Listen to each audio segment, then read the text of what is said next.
महाराष्ट्र के वजीर आला देवेंद्र फडणवीस के शहीद टीपू सुल्तान रहमतुल्लाह अलैह से मुताल्लिक दिए गए बयान पर मुसलमानों में नाराजगी पाई जा रही है। इसी सिलसिले में आज तहरीक बेदारी तंजीम की जानिब से नांदेड़ के मैफको रोड पर एहतजाज किया गया। मुजाहिरीन ने शहीद टीपू सुल्तान रहमतुल्लाह अलैह की तस्वीर उठाकर वजीर आला देवेंद्र फडणवीस के बयान की सख्त अल्फाज में मजम्मत की।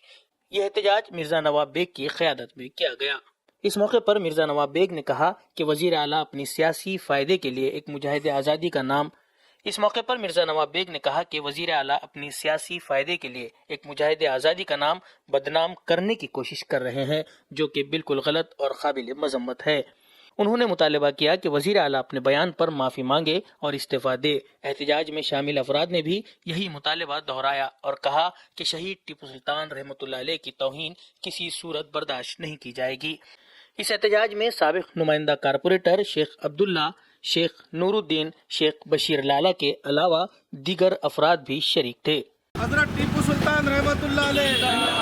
हजरत टीपू सुल्तान रहमतुल्लाह अलैह, देवेंद्र फडणवीस माफी मांगो, देवेंद्र फडणवीस माफी मांगो। हजरत टीपू सुल्तान रहमतुल्लाह अलैह, जिनको हिंदुस्तान के अंदर हिंदुस्तान का शेर और फ्रीडम फाइटर के नाम से जाना जाता है। हिंदुस्तान का संविधान जब लिखा जा रहा है था, तब संविधान के अंदर भी जितने भी फ्रीडम फाइटर है, जिन्होंने मुल्क के लिए और देश के लिए लड़ाइयाँ लड़ी, उन तमाम ही महापुरुषों के फ़ोटो और उनका जिक्र संविधान के अंदर किया गया है। ऐसे फ्रीडम फाइटर के ताल्लुक़ से जिन्होंने सबसे पहले इस मुल्क को बचाने के लिए अंग्रेज़ों से अगर से पहली लड़ाई किसी ने लड़ी तो वह हज़रत टीपू सुल्तान रहमतुल्लाह अलैह थे। और ऐसे फ्रीडम फाइटर के बारे में महाराष्ट्र के मुख्यमंत्री, जो एक बहुत ही जिम्मेदार शख्सियत है और एक संवैधानिक पद पर रहने के बावजूद, क्योंकि महाराष्ट्र के अंदर तमाम ही तबक़ात रहते हैं, हिंदू, मुसलमान, सिख, ईसाई, उन सब का नेतृत्व करने वाली शख्सियत मुख्यमंत्री उस फ्रीडम फाइटर के ताल्लुक़ से गलत बयानी पेश करता है, सिर्फ़ और सिर्फ अपनी सियासी दुकान चलाने के लिए, अपनी एक तबके को खुश करने के लिए दूसरे तबके के जो फ्रीडम फाइटर है, जो मुसलमानों के जमात से और मुसलमानों के मज़हब से ताल्लुक़ रखने वाले फ्रीडम फाइटर हज़रत टीपू सुल्तान रहमतुल्लाह अलैह को, उनकी प्रतिमा को मलिन करने का काम और उनको हिंदुओं का कातिल बताने का काम, ये घिनौना काम ये इस राज्य के मुख्यमंत्री देवेंद्र फडणवीस ने किया है। इस तमाम ही जितने भी मुल्क के ये बाशिंदे हैं, उनके इस बयान से तमाम ही तरफ नाराज़गी व्यक्त की जा रही है। हम तमाम लोग महाराष्ट्र के मुख्यमंत्री से ये डिमांड कर रहे हैं कि वो जल्द से जल्द अपना इस्तीफ़ा दे और तमाम ही देश के लोगों से, जिनमें तमाम ही तबके के लोग हैं, उनसे माफ़ी मांगने का काम जल्द से जल्द करे। इस तरीके के मांग को लेकर आज हमने यहाँ पर एक छोटा सा एहतजाज के तौर पर ये धरना दिया है और उनके ख़िलाफ़ एक नारेबाजी की है और उनसे इस्तीफ़े की मांग की गई है। हमने कल इतवारा पुलिस स्टेशन को एसपी साहब और ज़िले के कलेक्टर साहब और इतवारे के पीआई साहब को एक निवेदन दिया था कि हम टीपू सुल्तान रहमतुल्लाह अलैह रोड के पास एक धरने का आयोजन किया गया था, निषेध धरना बोलकर, और हमको कल पुलिस स्टेशन में उसकी इजाज़त भी दी गई थी। लेकिन अचानक आज सुबह में हमको बुलाकर कहा गया है कि कलेक्टर साहब की जानिब से जमावबंदी आदेश लागू किया गया है, जो इस ज़िले में लागू है। उस जमावबंदी को आदेश को मद्देनज़र रखते हुए हमको इतवारे के पीआई साहब ने गुजारिश की है कि आपका ये धरना रद्द करो। उनकी इस मांग को हम मान देते हुए आज का हमने धरना रद्द किया, पोस्टपोन किया। और आने वाले दिनों में अगर से महाराष्ट्र के मुख्यमंत्री ने तमाम ही मुसलमानों से अगर से माफ़ी नहीं मांगी तो बाद रमज़ान के हम लोग एक निषेध जाहिर सभा का एहतमाम करेंगे और वो निषेध बहुत बड़े पैमाने पर होगा। नहीं, देखिए, ये नांदेड़ की जो अवाम है, नांदेड़ की अवाम ने 15 से 20 मुसलमानों को इस बुनियाद पर चुनकर दिया है कि वो अगर से मुसलमानों के मजहबी मामलात में, सियासी मामलात में और माशी मामलात पे और जो भी हमारे डिमांड है उसके ऊपर आवाज़ उठाने के लिए उनको चुनकर दिया है। मैं उन तमाम ही नगर सेवकों से ये गुजारिश करता हूँ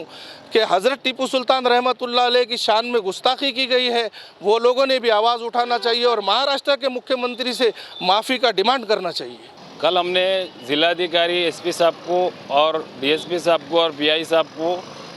महाराष्ट्र के मुख्यमंत्री फडणवीस ने जो टीपू सुल्तान रहमतुल्लाह अलैह के बारे में जो गलत शब्दों का इस्तेमाल किया था, तो उसका हम निषेध करने के लिए टीपू सुल्तान रोड बरकत कॉम्प्लेक्स चौरस्ते पे हम जाहिर निषेध करना चाह रहे थे, मगर ज़िले में ज़िलाबंदी आदेश कलेक्टर साहब ने लगाने की वजह से उस प्रोग्राम को हमने पोस्टपोन किया। और अगर महाराष्ट्र के मुख्यमंत्री महाराष्ट्र के मुसलमानों को पुनर्विचार करके अगर माफ़ी नहीं मांगते हैं, तो इंशाअल्लाह ताला अगले महीने के अंदर हम जाहिर सभा का प्रोग्राम रख के मुख्यमंत्री का जाहिर निषेध करेंगे। नौबत इसलिए है कि आए दिन आरएसएस बीजेपी मुसलमानों के बड़े बड़े लोगों को टारगेट कर रही है, जैसा कि शहीद टीपू सुल्तान रहमतुल्लाह अलैह एक बड़े शख्सियत है, एक बड़े योद्धा है भारत के, और ऐसे योद्धा के बारे में क्या फडणवीस को क्या स्टडी नहीं है क्या? जबकि राष्ट्रपति खुद उनकी तारीफ़ करे, और तारीफ़ के साथ जो शख्सियत है वो महाराष्ट्र के सीएम फडणवीस ने जो टीपू सुल्तान रहमतुल्लाह अलैह के मुतालिक कहा कि उन्होंने कई हिंदुओं का कत्ल किया है, जबकि उनकी हुकूमत में कई हिंदू लोग काम करते थे, ऐसे झूठ और नफ़रत जो फैलाने का जो काम किया है,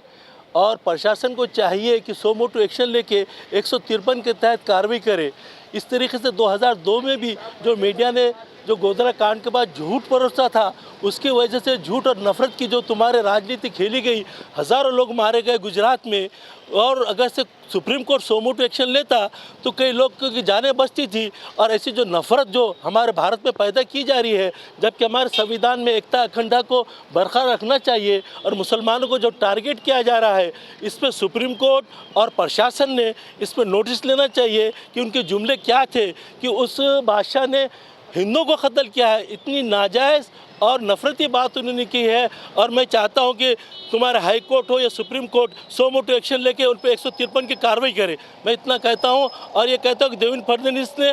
अवाम से माफ़ी मांगनी चाहिए, जबकि इतनी बड़ी पोस्ट पर रहने के बाद ऐसी गैर जिम्मेदाराना तकरीर करना और स्पीच करना बहुत ही घिनौनी बात है। बोला आपको चाहिए कि पूरे ज़ात धर्म के लोगों को एक साथ लेके चलना चाहिए, और आरएसएस जो नफरत फैला रही है उस पर भी बैन होना चाहिए।